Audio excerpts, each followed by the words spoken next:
Hola, ¿cómo están?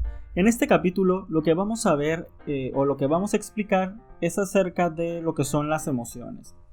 Las emociones, a diferencia de lo que se pensaba quizá en el pasado, o más que nada como que se le atribuía de manera errónea en el pasado, están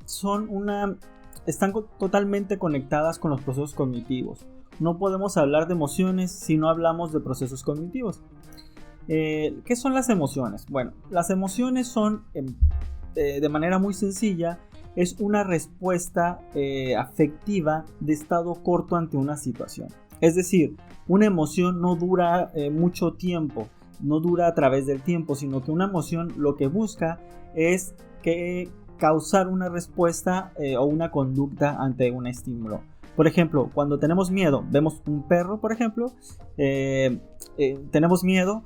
El organismo, precisamente el miedo, es un mecanismo, una emoción que permite que nosotros tengamos una acción, capacidad de huida, capacidad de pelea, estas cuestiones instintivas básicas que nos permiten sobrevivir. Otra de las cosas importantes es que las emociones no está separada como de una manera aristotélica, ¿no? Como las emociones están en el corazón y punto. No, realmente las emociones se procesan a nivel cerebral. Y obviamente están conectadas con diferentes funciones. Unas de ellas, como lo vamos a ver más adelante, son el arousal, que se produce, es decir, la intensidad, y que se ve reflejada en diferentes órganos, por ejemplo, o en diferentes funciones como el ritmo cardíaco, como la sudoración. Las emociones son procesadas a nivel cerebral, principalmente en dos áreas, bueno, en diferentes áreas, pero hay dos áreas muy importantes para procesar las emociones. Una de ellas que se ha estudiado mucho, bueno, dos, es la amígdala y el hipocampo, como lo pueden ver en la imagen. La amígdala y el hipocampo se encargan del procesamiento emocional. Entonces, cuando ustedes sienten miedo, sienten alegría, sienten tristeza, el procesamiento se está dando a este nivel. Y sobre todo, obviamente, tiene que funcionar con otras estructuras como es la corteza cerebral. Como recordarán, la corteza cerebral lo que hace es que procesa la información. Tenemos aquí que diferenciar entre lo que son las emociones y lo que es el estado de ánimo, lo que es una actitud y una motivación. ¿Qué diferencia las emociones de esto? Bueno, las emociones son diferenciadas del estado de ánimo, de que el estado de ánimo tiene un componente mucho más subjetivo y puede durar un poco más a través del tiempo. Es decir, tú te puedes sentir feliz, pero esta felicidad no está identificada y no tiene un periodo corto de tiempo. Puedes decir, me siento feliz con mi vida, ¿no? Pues bueno, esto pertenece más a un estado de ánimo, que tampoco son perdurables o perpetuables, ¿no? Pero sin embargo pueden tener una mayor duración y están conectados literalmente a una idea que tengamos nosotros. Podemos tener la idea de qué es la felicidad, de que la felicidad es estar con mi perro o estar con mi familia, y cuando estoy en eso está anclado estos otros procesos afectivos, ¿no? ¿Cuáles serían las emociones básicas? Lo vamos a ver más adelante, pero bueno, una de ellas, por ejemplo, sería el miedo. El estado de ánimo se refiere a un estado afectivo, pero ese estado afectivo es más que nada difuso. Como les decía anteriormente, yo estoy feliz porque tengo una idea de que la felicidad es estar con mi familia, y entonces cuando estoy con mi familia lo asocio a un estado afectivo. Es decir, está más alineado con una idea, ¿no? En la emoción no tiene tanto que ver con la percepción, una percepción difusa, sino más bien es muy centralizada. O sea, mi organismo me dice que tengo miedo y que tengo que correr. En el estado de ánimo, este estado es subjetivo y es difuso, es decir, puedo decir que soy feliz, que tengo un estado de ánimo feliz, contento, pero no necesariamente es una emoción. No puedo identificar exactamente el origen de esa emoción, sobre todo en cuestión como fisiológica o biológica. Ahora bien, las actitudes son ideas perdurables. Las actitudes son ideas perdurables que están ligadas con cargas afectivas o que tienen cargas afectivas. Es decir, yo tengo una actitud hacia las personas de tal o cual o con tal o cual características, y esta actitud pues es una idea que tengo que tiene una carga afectiva y que perdura a través del tiempo y que me hace reaccionar en base a eso. Yo puedo tener una actitud ante las matemáticas y entonces esta idea me va a estar llevando a tener procesos emocionales específicos cada que me enfrente a una situación de matemáticas o de resolver problemas matemáticos. La motivación es una tendencia a la acción como parte de una respuesta afectiva. Cuando vemos algo, cuando conocemos algo, cuando nos enfrentamos a algún estímulo, nos sentimos motivados a reaccionar a ese estímulo. Y obviamente esto va a estar muy relacionado con el hecho de las experiencias previas que yo haya tenido con ese estímulo.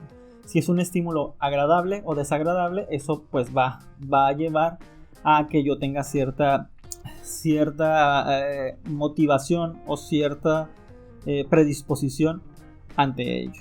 Más adelante también vamos a ver esta parte. Muy bien, ¿cuáles son las emociones básicas? El estudio de las emociones básicas ha crecido muchísimo. Es decir, una de las principales contribuciones fue la clasificación que hizo Paul Ekman por ahí de los 70s, y son emociones que siguen considerándose como emociones básicas. Sin embargo, cada vez más se ha ido desarrollando, identificado o reclasificando qué son las emociones, y esto también nos ha llevado a especializar estas emociones, es decir, en el aprendizaje, en la salud, en un tema específico, etc. ¿Cuáles serían estas emociones? Pues bien, tenemos la primera de ellas, que es la ira, la repugnancia. Esta es la clasificación de Ekman. La ira, la repugnancia, el miedo, la alegría, la tristeza y la sorpresa. Incluso la sorpresa actualmente se considera como una emoción con una valencia neutra. ¿Ok? ¿Por qué? Porque la sorpresa puede ser una sorpresa que tiende a una reacción positiva o una reacción negativa. Pero es bien interesante en psicología cognitiva este tema de las emociones. Por ejemplo, las emociones se han clasificado incluso respuestas fisiológicas como la frecuencia cardíaca. Es decir, cuando tú te enojas aumenta tu ritmo cardíaco, por ejemplo, y sudas más. Empieza la respuesta galvánica, ¿no? También a incrementar. Pero también está asociado todo esto a lo que viene siendo, por ejemplo, nuestro rostro. Es decir, nosotros cuando tenemos una emoción particular, como lo podemos ver en las imágenes, cuando tenemos una emoción particular, nuestro rostro, nuestros músculos se contraen de alguna manera. Esto actualmente mediante técnicas de machine learning, es decir, analizar, convertir estas mediciones de nuestros músculos, de nuestro movimiento ocular, de nuestros labios, se vuelven en datos que nos permiten generar clasificaciones de emociones universales y estudiarlas así como un proceso cognitivo. Es decir, todo esto también está ligado obviamente que va directamente a ser asociado a este esquema de procesamiento de corteza, tálamo, amígdala y hipotálamo. ¿Okay? Hay un modelo muy clásico de un enfoque de las dimensiones de las emociones. Entonces tenemos el modelo de circunferencia. ¿Cuál es el modelo de circunferencia? Bueno, el modelo de circunferencia es muy sencillo.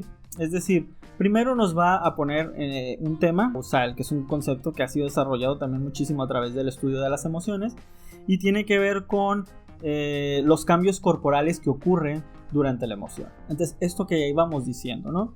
Cuando yo tengo una emoción, hay una reacción, no solo cuando me refiero a comportamental, no me refiero exclusivamente a una acción que yo voy a ejecutar después de que se mandó la orden a través de una función ejecutiva, no, sino más bien también lo que va a pasar es que mi organismo va a crear una conducta. Eso es el mover mi rostro, el decir estoy feliz, eso también es una conducta.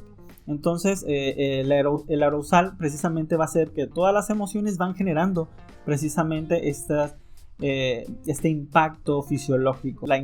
Es esta reacción que también se traduce en la intensidad de la emoción. Es decir, dependiendo qué tan intensa es la emoción, obviamente va a ser la intensidad de esa reacción fisiológica y de otra índole que voy a tener. Y otro, el valor.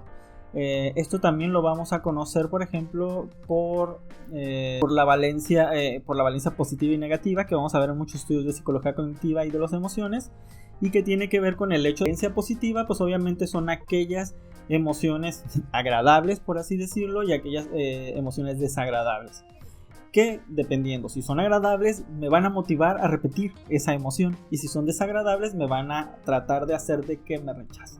Si yo siento miedo y tuve una experiencia de miedo ante algo, obviamente, en teoría, debería dándome o rechazando esa experiencia.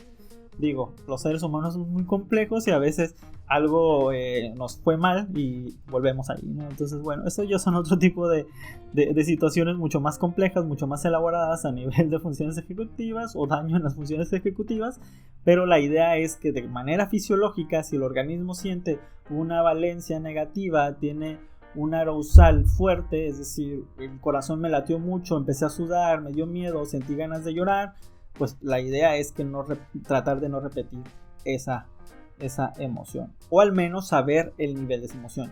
Por ejemplo, el miedo es una emoción muy importante. ¿Por qué? Porque el miedo lo que nos está diciendo es que me estoy enfrentando a un estímulo que mi organismo, es decir, mi cerebro, está interpretando como peligroso. Es decir, que es posible que yo no tenga, o por lo menos de manera normal no tenga las habilidades para enfrentarme a él y sobreponerlo. Digamos, llega un oso y me lo enfrento, voy a sentir miedo. ¿Por qué? Porque no tengo la musculatura, no tengo la fuerza y no tengo las habilidades para ganarle al oso, pero quizá pueda correr más fuerte, ¿ok? Entonces, no lo sé, la verdad es que no sé si corren más fuerte los osos, pero eso sería como una explicación muy muy básica. Bien, hablando de este modelo de circunferencia, precisamente habla de esto. Es decir, tenemos emociones que parten como de un valor neutro, emociones positivas con una valencia positiva que me llevan también a estados de activación como a la desactivación. Es decir, puede haber tanto emociones negativas como positivas que me activen o me desactiven. Y aquí es como la parte como bien importante de la valencia, ¿no? Entonces tenemos que algunas emociones pueden ser positivas y me pueden activar. Por ejemplo, la alegría. La alegría me puede activar, me puede poner alerta, me puede poner en un estado de excitación, de euforia, me puede poner contento. ¿Sí me explico? Ahora bien, pero también un estado, una valencia positiva también me puede llevar, o una emoción, me puede llevar a un estado de desactivación. También puedo sentir agrado, y este agrado me puede llevar a estar satisfecho, a estar sereno, a estar relajado, a estar tranquilo. ¿Me explico? Entonces tenemos alegría, me puede llevar, me da el hype, me da el rush, pero también puede haber emociones positivas que me ponen en un estado de relajación. Y esto es lo que en psicología cognitiva vamos a utilizar a nuestro favor para poder cambiar, por ejemplo, no cambiar, sino para poder generar pensamientos que me ayuden a regular estas emociones. También tenemos entonces algunas emociones que nos van a llevar a una valencia negativa y con un arousal obviamente hacia un comportamiento, también puede ser como activo o activación o a la desactivación.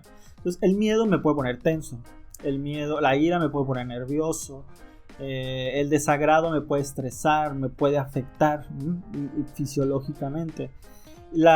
Hay otras valencias que me desactivan, como la tristeza, por ejemplo, ¿no? Entonces la tristeza me puede llevar a un estado depresivo, a sentirme letargado, a sentirme fatigado. Entonces es como muy sencillo, ¿no? O sea, hay emociones positivas y negativas que hacen que fisiológicamente me active o me desactive. Así de sencillo, y este es el modelo de la circunferencia, de manera muy general. Hay emociones muy neutras, como la sorpresa, y de hecho actualmente la curiosidad también entra dentro de ese paquete.